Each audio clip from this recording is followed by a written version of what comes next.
De volta com o Ponto com News aqui pela TV Maringá, pela Band Maringá e para receber hoje o professor, escritor e palestrante Nailor Marques Júnior. Professor Nailor, seja bem-vindo. Bom dia. Muito obrigado, Ronaldo. Bom dia. A gente está vivendo já aqueles momentos que antecedem o vestibular da UEM. Nós temos muitos candidatos nesse vestibular de inverno, muita gente a partir de domingo tentando uma vaga.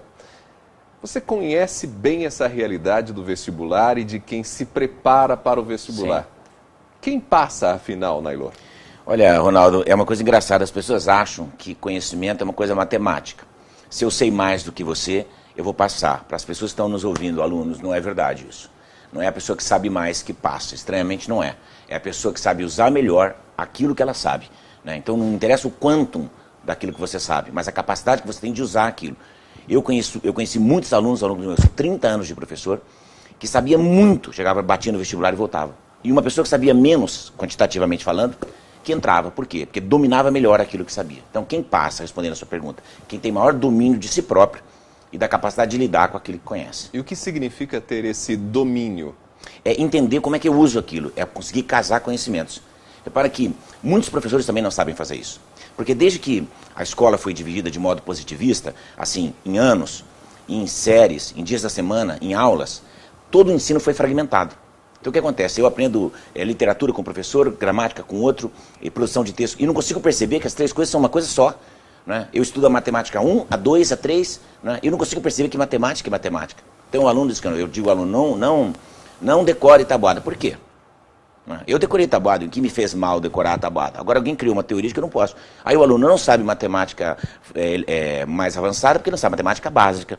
É uma coisa maluca, não é? Quando alguém me perguntava qual era o mês do ano quando eu era pequeno, a gente fazia assim, janeiro, fevereiro, março, um processo mnemônico, para saber qual tinha 30, 31, não é verdade? Ou então, 30 dias tem novembro, abril, junho e setembro, era uma musiquinha. Não pode mais fazer isso, né? Então as pessoas não podem criar processo para isso. O que um aluno precisa é saber integrar as matérias. O vestibular tem feito isso, melhor do que as escolas. O vestibular faz, digamos, as escolas Sim, aqui não fazem. É que não fazem. E o aluno, então, ele vai despreparado para aquilo.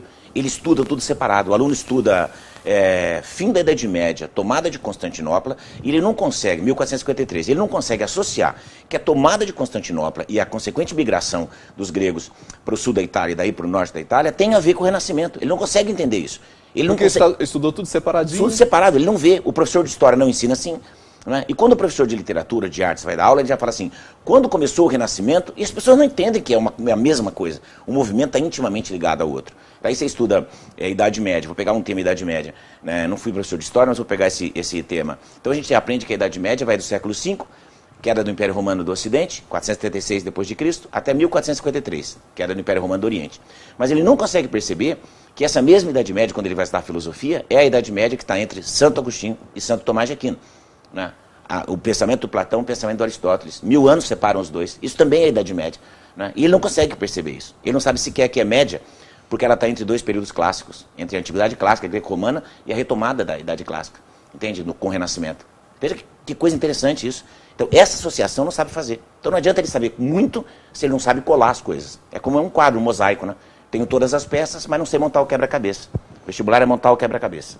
Bom, esse é um dos desafios que esse aluno tem. Sim. E para ele conseguir fazer isso, ele tem que ter talvez um método diferente de estudo? Ele tem que estudar com sentido. Primeiro é o seguinte, vamos separar para quem está nos ouvindo. Ir à escola, meu amigo, não significa nada. Então não pense que você vai para a escola, você é alguma coisa. Mas eu vou para a aula todo dia, sua obrigação. Viu, pai, viu, mãe? É obrigação. Ah, mas coitadinho, não tem nada de coitadinho, não. Tem que ir para a escola mesmo e tem que ficar bastante tempo lá na escola. Um ponto. Isso é um aluno. Estudante é quem estuda, fora da escola. Então, essa é a grande diferença entre aluno e estudante. Claro, estudante é quem estuda. Porque uma coisa, Ronaldo, é o seguinte, as pessoas não sabem a diferença básica entre processo de ensino-aprendizagem e educação. A pessoa não vai para a escola para ser educada. Ah, não, a família educa e a escola ensina. Não é. Tanto a escola quanto a família ensinam. Educação é o que sobra disso. Então, por exemplo, eu digo ao meu filho, eu tenho um filho de 8 anos, o Miguel. Eu digo a ele, Miguel, não coma de boca aberta, Miguel, não coloque o braço na mesa, Miguel, não fale com a boca cheia, Miguel, diga obrigado, por favor, com licença. Eu estou ensinando ele isso, eu não estou educando, estou ensinando. E repito isso muitas vezes. Quando ele vai à casa de alguém, ele limpa os pés, pede licença, agradece, não fala com a boca cheia, não fala de boca aberta. Aí alguém vem para mim e diz assim, nossa, o Miguel é uma criança bem Educada, não ensinada. Entende? Porque educação é o que sobra depois que o processo de ensino-aprendizagem acaba. A pergunta é quando ele acaba? Nunca. Aí depois que o cara acredita que sofreu durante todo o período da educação, da escola, quando ele entrar na empresa, existe a chamada educação continuada. Porque daí a empresa quer preparar esse sujeito para a empresa, para a realidade daquela empresa, ou para a realidade do mundo. Não é assim? Então as pessoas não têm que ter emprego, elas têm que ser empregáveis. E a educação tem muito a ver com isso.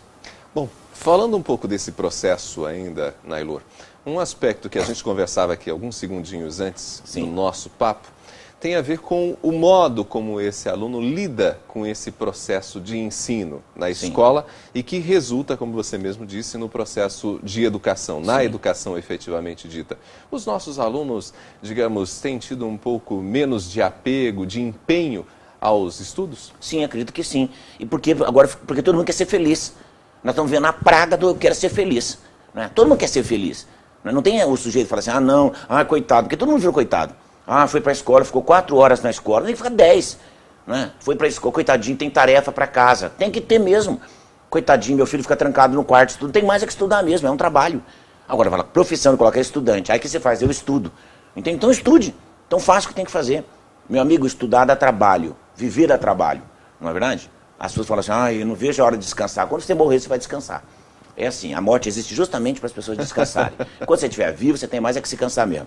Porque não tem jeito de você evoluir. Nós não chegamos onde nós chegamos aqui, nesse estúdio de TV maravilhoso, se o homem tivesse se contentado com morar na caverna.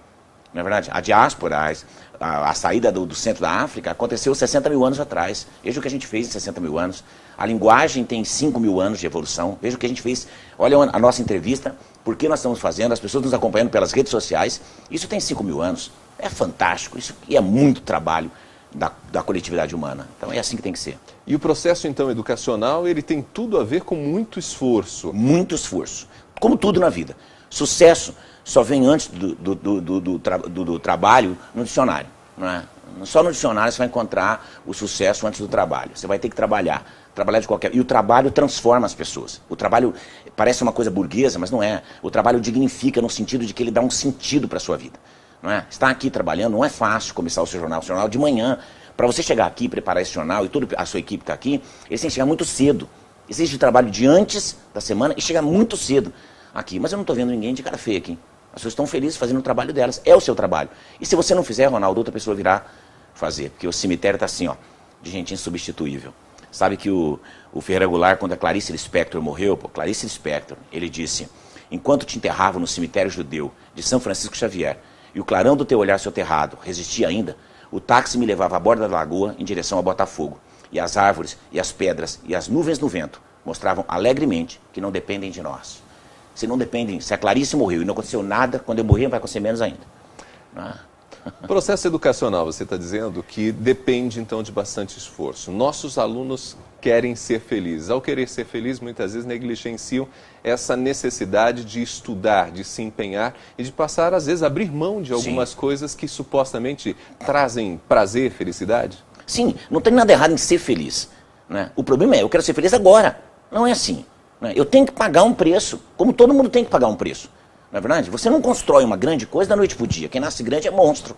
Não é assim, não. É preciso que as pessoas entendam que há um preço a pagar. Neste momento, os estudantes, qual é o preço? O sacrifício.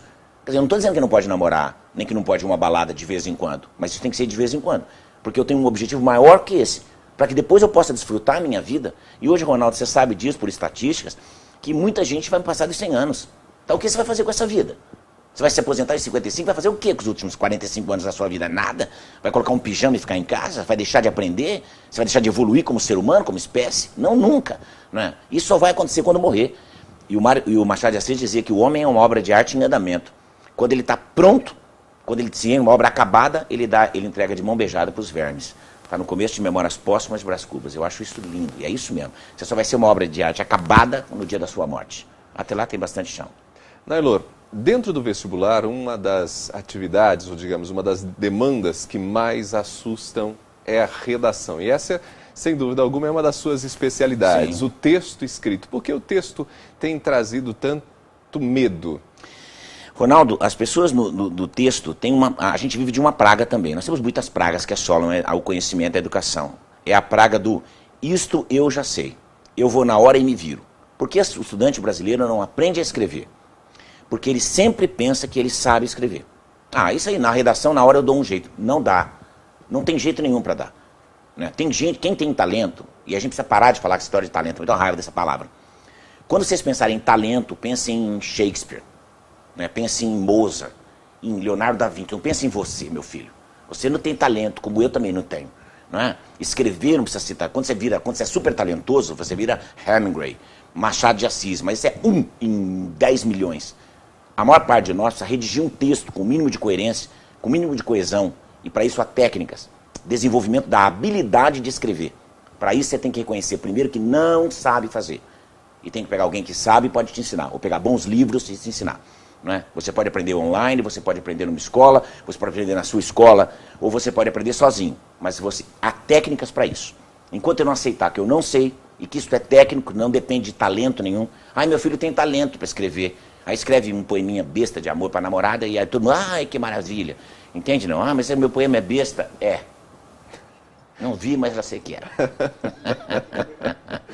Bom, tem técnica, precisa de empenho, então escrever se aprende escrevendo. Sim, escrever se aprende escrevendo e com técnica. É possível. Você não vai virar um Machado de Assis, um Shakespeare, não é? Um João Ubaldo Ribeiro. Mas você vai escrever coisas fantásticas. Tanto que a gente tem no jornalismo, alguns articulistas escrevem pinturas. Você olha, é uma obra, e do lado você vê uma matéria que informa, diz tudo o que tem que dizer. Mas ao lado tem alguém sempre fazendo uma coisa assim, mais um Nelson Rodrigues numa redação, fazendo Nelson Rodrigues. Não é? Sempre tem. Nailor, para a gente fechar o nosso papo, para quem vai começar ou vai tentar dessa vez o vestibular, alguma dica? Bom, a minha dica é a seguinte, nós estamos muito próximos da prova. O que você aprendeu, meu amigo, você já aprendeu. Não adianta você desesperar agora. Não é? A regra é que no momento que você topar com uma questão, pare e pense. Primeiro comece, eu diria assim, na prova de redação, comece primeiro pela redação, faça ela, né, faça o básico da redação, faça a chamada correção a quente, que é, você terminou de escrever, você corrigiu. Abandona, faz a prova e depois volta para fazer a revisão e passar limpo. Porque tem que haver um delay entre o momento que você escreveu, você escreve, sabe disso, e para o momento de corrigir. Porque senão você acaba vendo a palavra escrita tralho e está lendo trabalho. Isso é uma coisa importante. E outra coisa é, comece sempre por aquilo que você já sabe. Na hora de redigir as questões, na hora de fazer as questões. Comece pelo que eu já sei, é mais fácil. Se for mais difícil, pula. Porque o que é mais fácil você vai fazer, vai sobrar tempo para você dedicar com o maior empenho àquilo que você vai fazer. Eu acho que como tudo na vida é assim. Né? Eu acho que a gente tem que uma estratégia. E se eu pudesse dar alguma, nesse momento, já em cima da prova, a estratégia que eu daria era essa. Bom, e quem não passar aí, estude para valer para o próximo. Estude de novo, não desista. Né? Desistir é para os fracos. Não passou, começa outra vez, quantas vezes for necessário, se esse for seu objetivo. Nailor, foi um prazer receber. O prazer é meu. Conversamos com o Nailor Marques Júnior, ele que é professor, palestrante, escritor, falou com a gente e no próximo bloco a gente volta trazendo mais informações, inclusive alguns detalhes da rodada do futebol brasileiro.